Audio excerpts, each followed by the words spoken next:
insecurity in Ile-Ife, Ede, land grabber in Osogbo, and other major towns. In recent times, the media has been awash with news of violent clashes between rival cult groups in Ede, leading to the death of about 5 persons. We have also received reports of armed robbery incidences in Ile-Ife, leading to the declaration of curfew. Over the years, there has also been a persistent issue of land grabbing in Osogbo that is now spreading into other towns and even villages within the state. These daredevil land grabbers and omo-onílẹ̀ are known to forcefully take over people's landed property or, in the milder case, demand payment of certain amounts of money from landowners, failing which they will not be allowed to work on their construction projects. The omo-onílẹ̀ menace has spread into other towns in the state to the extent that just recently, the Ogiyan of Ejigbo land had to make a passionate appeal to government of the state to help curb the menace in his town. All of these security threats are threatening the peaceful living of Osun people and stunting the growth and development of the state. While we understand that the omo-onílẹ̀ menace or syndrome predated the present administration, remembering that the former governor had almost instituted the same menace under the state board's appellation, the state government has to act now and to find a permanent solution to the menace. We had followed the trajectory of events within the 2 major political parties in the state, that is, the APC and PDP, before we delivered the January edition of our State of the State address. We had noted with concern how clashes of interests have set both parties on the path to violent clashes as they both approached their gubernatorial primaries.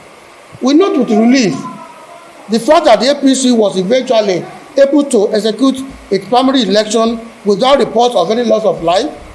However, the war of words still ongoing in the party calls for concern as it has a tendency to turn violent.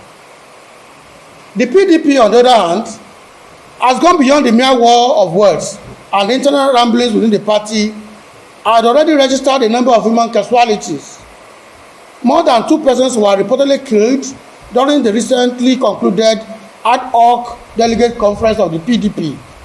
If a supposedly routine internal party affair could turn that bloody, one needs not imagine the sort of calamity that lies ahead when the PDP holds its gubernatorial primary election.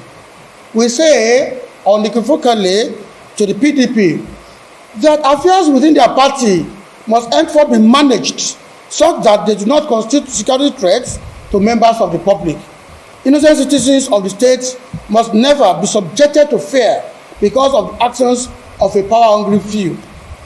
Our people must never face any sort of risk to their lives and property because a single political party could not discipline its members and run its affairs in a peaceful, rancor-free manner. Leadership in the 21st century is about innovative ideas to problem solving. Heads of governments at all levels are now required to think outside the box to deliver development to the people despite the global hardships in recent times. Thus, aspiring leaders must have certain minimum qualification that guarantees the soundness of their minds.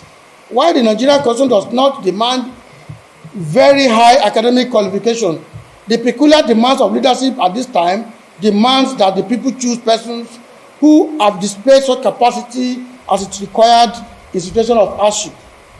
We therefore call on members of the various political parties in the state to, as a matter of importance, thoroughly scrutinize persons who are aspiring for the governorship seat within their parties to ensure that they are capable of delivering quality leadership. Ensuring that the candidates in all of the political parties are seasoned is the first step toward placing Osun on the path of honor in the Committee of States. We never should have a situation where Osun is made the butt of jokes in political discussions in the country. We never should have a situation where clowns, jesters, and greedy hangers-on are allowed to lay hands on party tickets, thereby ridiculing Osun as being a state lacking in quality human resource. Governance, especially in a state like Osun, is beyond the theatrics of archaic politicking that's limited to singing and dancing. Governance in a state like should now be about a debate of ideas, robust ideas, and the pitching of plans and programs to the electorate.